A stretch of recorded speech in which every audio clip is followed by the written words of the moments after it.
বছরটা ভালোভাবে কাটাই। আমরা এই মুহূর্তে আছি সাগরপুর স্কুল ময়দানে, যেখানে চলছে জেলা লোক সংস্কৃতি ও আদিবাসী সংস্কৃতি এবং যাত্রা উৎসব। আমরা পেয়েছি একজনকে, তিনি বহুরূপী, বিভিন্ন অনুষ্ঠানে তিনি বহুরূপ ধারণ করে মানুষকে আনন্দ দেন। তো তার কাছ থেকে আমরা শুনে নেব কিছু কথা।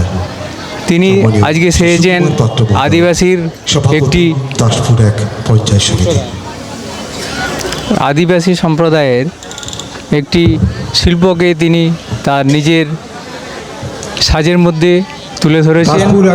আমরা তার কাছ থেকে জানব যে কেমন লাগছে আজকের এই সাজে।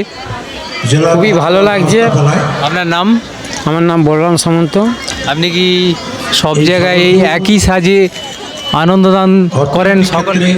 না, আমি বিভিন্ন রকম থিম নিয়ে আসি, যেখানে যেমন অনুষ্ঠান হয় সেরকম সেইভাবে আমি রূপ ধারণ করি। এখানে যেহেতু লোকশিল্পী আদিবাসী সম্প্রদায় বা যাত্রা উৎসব চলছে, ওই জন্য আদিবাসী শিল্পকে আমি তুলে ধরার চেষ্টা করি। হারিয়ে যাওয়া জিনিসকে আমি সমাজের সামনে তুলে ধরতে চাইছি। মাননীয় মুখ্যমন্ত্রী হওয়ার পর যে লোকশিল্পের ভাতা চালু করেছেন, সেই লোকশিল্পের ভাতা কি আপনি পাচ্ছেন? হ্যাঁ, আমি ভাতা পাচ্ছি। কিন্তু এর আগের যে সরকার ছিল, সেই সরকার থেকে কি এই লোকসংস্কৃতিদের যারা এই সংস্কৃতির সঙ্গে যুক্ত আছে তাদেরকে সাহায্য করতো? সেরকম কোনো সাড়াই আগে পাইনি, জানতামই না। ইনি আসার পরে আমরা জানতে পেরেছি। হ্যাঁ, আজ বিগত মোটামুটি 2015 সাল থেকে আমি এটা জানতে পারি। তখন থেকে আমি মোটামুটি এর সঙ্গে যুক্ত আছি।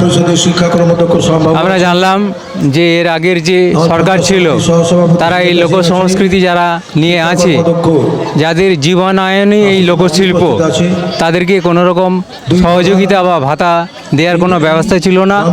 তো মুখ্যমন্ত্রী হওয়ার পর মমতা ব্যানার্জি এই লোক সংস্কৃতিকে তুলে ধরতে এবং তাদের জীবন যাতে আরও আলোকিত হয়, সেই জন্য তাদের জন্যই এই লোকশিল্পের ভাতা চালু করেছেন। এই ভাতা পেয়ে আপনার কেমন লাগছে? খুবই ভালো লাগছে। কখনো কখনো খুবই সমস্যা হয়ে যায়, এই ভাতার সাহায্যে কিছুটা মোটামুটি সুব্যবস্থা পাই আমি, নিজের সাংসারিক দিক দিয়ে হোক বা পারিবারিক দিক দিয়ে, এবং মোটামুটি নিজের শারীরিক দিক দিয়ে বিভিন্ন রকমভাবে নিজেকে কিছুটা মোটামুটি সহযোগিতা সাহারা পাই। আমরা জানলাম যে এই শিল্পী তার এবং আমার জনপ্রতিনিধিগণ এই লোক সংস্কৃতি শিল্পীর ভাতা পেয়ে খুবই উপকৃত এবং তার বিভিন্ন চিকিৎসার কাজে এবং আরও বিভিন্ন কাজে তার যে এই লোকশিল্পের ভাতা পেয়ে খুবই ভালো লাগছে। ক্যামেরায় রাজীব পাত্রের সঙ্গে আমি শ্যামাপদ প্রামাণিক, STSP নিউজ বাংলা। সবার খবর সবার আগে, সরাসরি সাগরপুর উচ্চতর এই ধরনের আদিম সংস্কৃতির বিদ্যালয়ের স্কুল প্রাঙ্গণ থেকে।